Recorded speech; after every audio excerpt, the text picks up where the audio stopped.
Hello everyone, स्वागत है आपका मेरे अपने नए टॉपिक रेस्पिरेटरी सिस्टम में। आज हम पढ़ेंगे रेस्पिरेटरी सिस्टम के बारे में, क्योंकि मैंने बताया ह्यूमन फिजियो का जो 16वां चैप्टर था डाइजेस्टिव सिस्टम, उसको शायद एनटी ने हटा दिया है, तो वो मैं अभी लेके नहीं आया हूँ। उसके बारे में बात करके अगर नहीं हटाया तो उसको वापस मैं समझा दूँगा। रेस्पिरेटरी सिस्टम की बात करें तो रेस्पिरेशन का मतलब होता है, अगर नॉर्मल भाषा में बोले तो ब्रीदिंग, और एक टर्म यूज़ करें तो ब्रीद का मतलब क्या है, गैसों को अंदर बाहर करना। अगर ये रेस्पिरेटरी सिस्टम को अगर ऑर्गेनिज्म के हिसाब से देखें तो ऑक्सीजन को लिया जाता है और कार्बन डाइऑक्साइड को छोड़ा जाता है। देखो, रेस्पिरेशन होता है, उसमें क्या होता है, सेल होती है। सेल में जब भी ग्लूकोज होता है, ग्लूकोज क्या है, कार्बोहाइड्रेट। ग्लूकोज क्या है, कार्बोहाइड्रेट। ग्लूकोज से क्या प्राप्त करना अपन को, एनर्जी। तो ग्लूकोज को तोड़ने के लिए जो ग्लाइकोलाइसिस साइकिल होता है, उसके बाद क्रेब्स साइकिल होता है, उसके बाद ईटीएस होता है, वहाँ ऑक्सीजन की ज़रूरत होती है। किसकी ज़रूरत होती है, ऑक्सीजन की ज़रूरत होती है। अब ऑक्सीजन की ज़रूरत है तो अपन को सेल को प्रोवाइड क्या करना पड़ेगा, ऑक्सीजन। अब जब बच्चों ऑक्सीजन सेल को अपन प्रोवाइड करेंगे तो ऑक्सीजन प्रोवाइड करेंगे, तो उसके लिए क्या होता है बच्चों, क्रियाविधि होती है, एक मैकेनिज्म होती है। जैसे अपन रेस्पिरेशन है, उससे ब्रीथ कहा जाता है, और रेस्पिरेशन ज़्यादातर शब्द यूज़ किया जाता है सेलुलर रेस्पिरेशन के लिए, जो सेलुलर लेवल पे होता है, जहाँ पे ग्लूकोज को तोड़ा जाता है और वहाँ पे एटीपी प्रोड्यूस होती है। जब एटीपी प्रोड्यूस होगी, उसके साथ एक और गैस आएगी, कौन सी, CO2। CO2 क्या होगा, जब ऑक्सीजन कार्बन से रिएक्ट करेगा। अब ग्लूकोज में 6 कार्बन होते हैं, वहाँ से CO2 प्रोड्यूस होता है। CO2 बॉडी के लिए क्या है, हानिकारक, हार्मफुल है। क्या है, हार्मफुल है। किसके लिए, टिश्यू के लिए हार्म है। क्या है, हार्मफुल। तो ये हार्मफुल है बॉडी, तो इसको बाहर निकालना पड़ेगा, ऑक्सीजन को लेना पड़ेगा। तो उसके लिए एक सिस्टम दिया हुआ है। क्या है, उसके लिए एक सिस्टम है जो हर किसी के लेवल ऑफ ऑर्गेनाइजेशन के हिसाब से है, कि उसका हैबिटेट का है, हैबिटेट मतलब आवास, वो कहाँ रहता है, उसका ऑर्गेनाइजेशन कैसा है, उसमें कॉम्प्लेक्स है या सिंपल है, सेलुलर है, यूनिसेलुलर है, उसके हिसाब से क्या है यहाँ पे रेस्पिरेटरी सिस्टम में जो भी गैसों का आदान प्रदान होता है, उन सारों को अपन इसमें इंक्लूड करेंगे। ठीक है। अब देखो, ब्रीदिंग इसको बोला जाता है, एनसीईआरटी ने पहले तो बोला ब्रीदिंग, श्वासन, हिंदी में श्वासन बोला है, क्या बोला है, श्वासन, ब्रीदिंग बोला है। उसमें क्या है, ऑक्सीजन को लिया जाता है और कार्बन डाइऑक्साइड को छोड़ा जाता है। कौन सा वर्ड यूज़ किया हुआ है, ब्रीदिंग। उसमें क्या होगा, ATP plus CO2, ATP plus CO2, ATP plus CO2, क्योंकि ATP निकलेगी, जिससे क्या होगी, एनर्जी प्राप्त होगी, जो सेल अपने फंक्शन में काम लेगी। कार्बन डाइऑक्साइड को वापस ब्लड सर्कुलेशन के द्वारा लंग्स तक पहुंचाया जाएगा, वहाँ से अपन वापस इसको निकाल लेते हैं। ठीक है, वातावरण में छोड़ देते हैं। अब सेल में कैटाबॉलिक रिएक्शन होती है, कैसी होती है, कैटाबॉलिक रिएक्शन। वहाँ किसकी ज़रूरत होती है, ऑक्सीजन की। ऑक्सीजन के साथ साथ वाटर की ज़रूरत होती है। वाटर क्या होता है, एक मीडियम प्रोवाइड करता है जिसमें एंजाइम एक्टिविटी रहती है। क्या होती है, एंजाइम एक्टिविटी। ये याद रखना, बहुत अच्छे स्टेटमेंट बन सकता है, बहुत अच्छा स्टेटमेंट बन सकता है। अगर एनटी अगर यहाँ से पूछता है तो पूछेगा वाटर, वाटर निर्जलीकरण तो करता है, ये 16 चैप्टर में दिया हुआ है एनसीईआरटी के। कौन से, 16 चैप्टर में। ये डिहाइड्रेशन को रोकता है, क्या करता है, डिहाइड्रेशन को रोकता है, निर्जलीकरण को रोकता है, डिहाइड्रेशन को। ठीक है, एक तो ये है, ये दूसरा क्या है, ये एंजाइम एक्टिविटी, एक मीडियम प्राप्त करता है जिससे एंजाइम ज़्यादातर अच्छे से काम कर सके। कौन, वाटर करता है। इसलिए तो बोलते हैं जीवन कहाँ सबसे पहले उत्पन्न हुआ था, वाटर में। कहाँ हुआ था, वाटर में। ठीक है, तो इसमें अपन ने क्या क्या पढ़ा, कि ऑक्सीजन चाहिए ग्लूकोज को तोड़ने के लिए, जैसे ATP व CO2 निकलेगा, CO2 हानिकारक होगा तो उसको बाहर निकालना पड़ेगा, ATP का आगे यूज़ हो जाएगा, जिससे कोशिकीय रिपे भी बोलते हैं, क्या बोलते हैं, मुद्रा बोलते हैं कि नहीं बोलते, मुद्रा बोला जाता है। अरे करेंसी बोला जाता है कि नहीं बोला जाता, ठीक है, करेंसी बोला जाता है।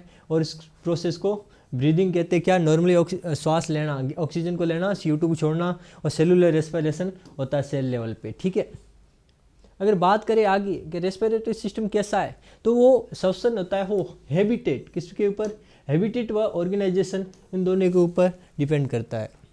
हैबिटेट व ऑर्गेनाइजेशन के ऊपर डिपेंड करता है। क्या, श्वसन। अब देखो, श्वसन में क्या होगा कि जंतु जगत है, जंतु जगत कौन सा, एनिमेलिया। कौन सा, एनिमेलिया। अपन किसकी बात कर रहे हैं, एनिमेलिया की। एनिमेलिया में अपन ने पढ़ा था पोरीफेरा, सिलेंड्रेटा, टीनोफोरा, प्लेटी एल्मेंथीज, जेस्के एल्मेंथीज, आर्थ्रोपोडा, आगे एनिलिडा, आर्थ्रोपोडा वगैरह, इकनडर्मेटा, कॉर्डेटा, हेमिकॉर्डेटा। तो उन सब में जो भी जीव थे, ऑर्गेनाइज थे, उनमें कौन कौन सा कैसी मैकेनिज्म से या कौन से सिस्टम से वो रेस्पिरेशन करता है उसको पढ़ेंगे। अगर देखो मैंने क्या किया है, जो भी नॉन वर्टिब्री है जैसे स्पंज है, पोरिफेरा पहले पे आता है, फिर आ जाता है सिलेंड्रेटा, टीनोफोरा, प्लेटीहेल्मिन्थीज और एस्केहेल्मिन्थीज। ये क्या करते हैं, ये बॉडी सरफेस से काम करते हैं। किससे? बॉडी सरफेस से। गैसों का आदान प्रदान क्या होगा, इनकी बॉडी सरफेस से होगा। कैसे? जैसे मैंने यहाँ पे ड्रॉ किया है, ये है लिवर फ्लूक, किसमें आता है, ठीक है, प्लेटीहेल्मिन्थीज में। अगर अपन बात करें स्पंज की, किसकी बात करें, स्पंज की, तो मैं स्पंज है इसको मैं क्या कर रहा हूँ, जूम कर रहा हूँ यहाँ पे। स्पंज की जैसे ये सरफेस है, यहाँ से बॉडी सरफेस से क्या आएगी, ऑक्सीजन, और क्या निकलेगी, CO2। और बॉडी सरफेस से ऑक्सीजन का आना और CO2 का निकलना ये कौन सी मैकेनिज्म से होगा, डिफ्यूजन से होगा। क्या? Simple diffusion. किससे होगा? सिंपल डिफ्यूजन से। जिसे क्या कहते हैं, सरल विसरण। क्या कहते हैं? सरल विसरण कहते हैं। क्या समझे इसमें? अपन समझे कि जो भी पोरिफेरा है, सिलेंड्रेटा है, ये मैंने हाइड्रा बना रखा है, पोरिफेरा में स्पंज बनाया है, ये टीनोफोरा है, और ये लियोफिलुक बनाया है प्लेटीहेल्मिन्थीज में, एस्केहेल्मिन्थीज में। ये डायग्राम ड्रॉ किए ताकि जल्दी से याद हो सके। अब इन सब में क्या होगा, बॉडी सरफेस से होगा रेस्पिरेशन। किससे होगा? बॉडी सरफेस से होगा। कौन सी मैकेनिज्म से होगा? सरल विसरण, सरल विसरण, डिफ्यूजन, सिंपल डिफ्यूजन से होगा। ठीक है। उसके बाद बात करें, जो केचुआ होता है, अर्थवॉर्म, वो क्या करता है, मॉइस्ट क्यूटिकल को काम में लेता है। किसको लेता है? मॉइस्ट क्यूटिकल को। कौन काम में लेता है? केचुआ। केचुआ जिसे किसान का मित्र कहा जाता है। क्या कहा जाता है? किसान का मित्र।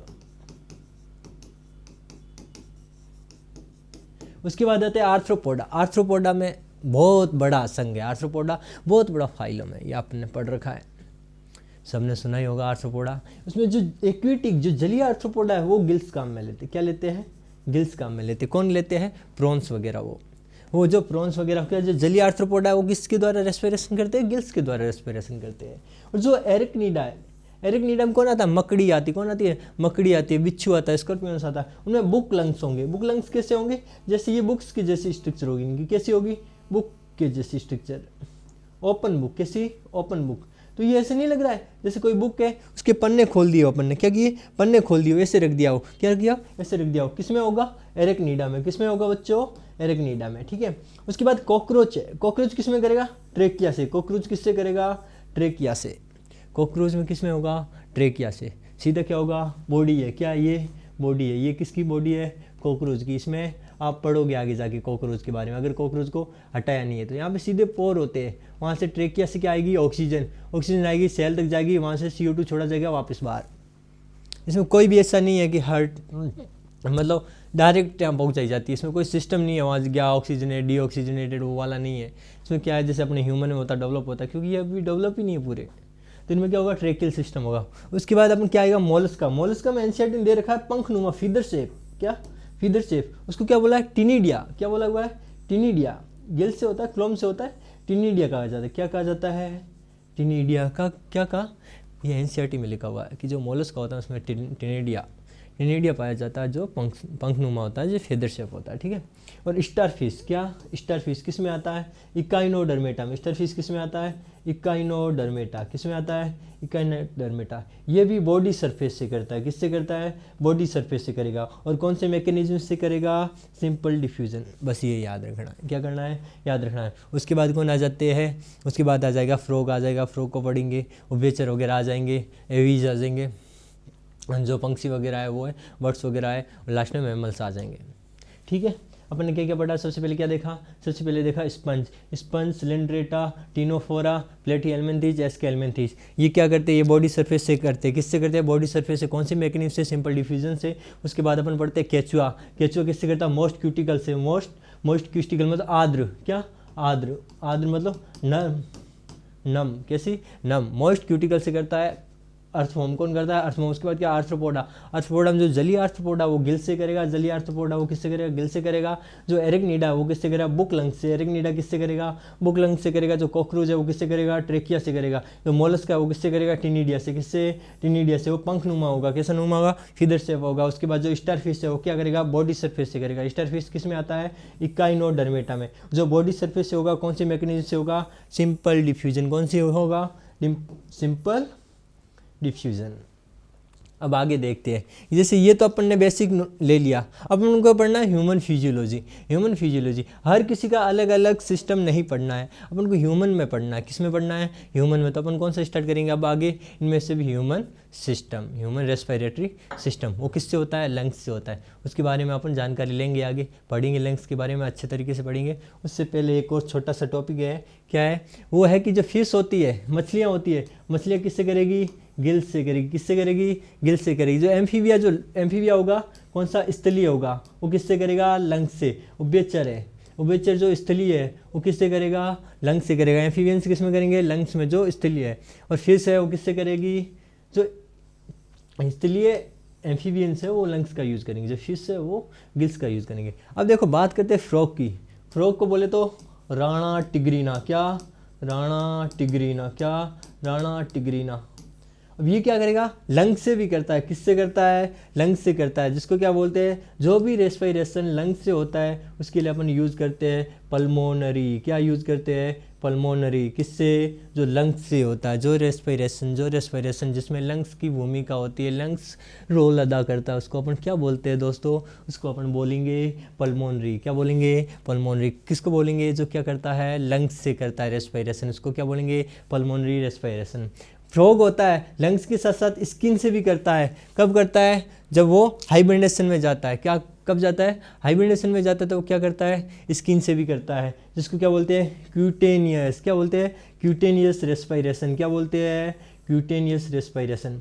क्यूटेनियस रेस्पिरेशन जो किससे होगा? स्किन से होगा। पल्मोनरी किससे होगा? लंग्स से होगा। क्यूटेनियस किससे होगा? स्किन से होगा। कभी कभी ये बक्कल कैविटी से भी करता है। किससे करता है? बक्कल कैविटी से। उसको क्या बोलोगे? Buccopharyngeal respiration. Buccopharyngeal respiration.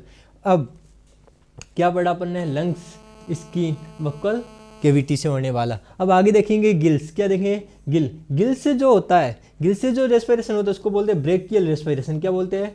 Brachial respiration. जो किससे होता है? गिल से। ब्रेकियल रेस्पिरेशन किससे होता है? गिल से होता है। लंग्स से कौन सा होता है? पल्मोनरी। स्किन से कौन सा होता है? क्यूटेनियस। बक्कल कैविटी से कौन सा होता है? बक्कोफेरेंजियल रेस्पिरेशन होता है। और जो गिल से होता है उसको क्या बोलेंगे अपन? Brachial respiration. क्या बोलेंगे उसको अपन? Brachial respiration. और जो ट्रेकिया कॉकरोच यूज करता है उसको क्या बोलेंगे? Tracheal respiration. क्या बोलेंगे? Tracheal respiration. ये सारा किस में दे रखा है? एनसीईआरटी में। किस में दे रखा है? एनसीईआरटी में। किस में दे रखा है? एनसीईआरटी में। बहुत अच्छे तरीके से जो अच्छे अच्छे वर्ड्स होते हैं एनसीईआरटी को देखना। अपन को क्या करना? बस एनसीईआरटी पढ़ना है। क्या करना है? एनसीईआरटी पढ़ना है। सबसे पहले एनसीईआरटी कवर करेंगे। तो ये सारी चीज़ें एनसीईआरटी में दे रखी है। क्या है? एनसीईआरटी में दे रखी है। अब आगे देखते हैं। ये सारा हो गया कि एनिमेलिया जो इसमें फाइलम्स थे, उसमें कौन सा ऑर्गेनिज्म, कौन सी मैकेनिज्म से श्वसन लेता है, रेस्पिरेशन करता है, किस तरीके से वो एटीपी प्रोड्यूस करने के लिए ऑक्सीजन की पूरी नीड करता है।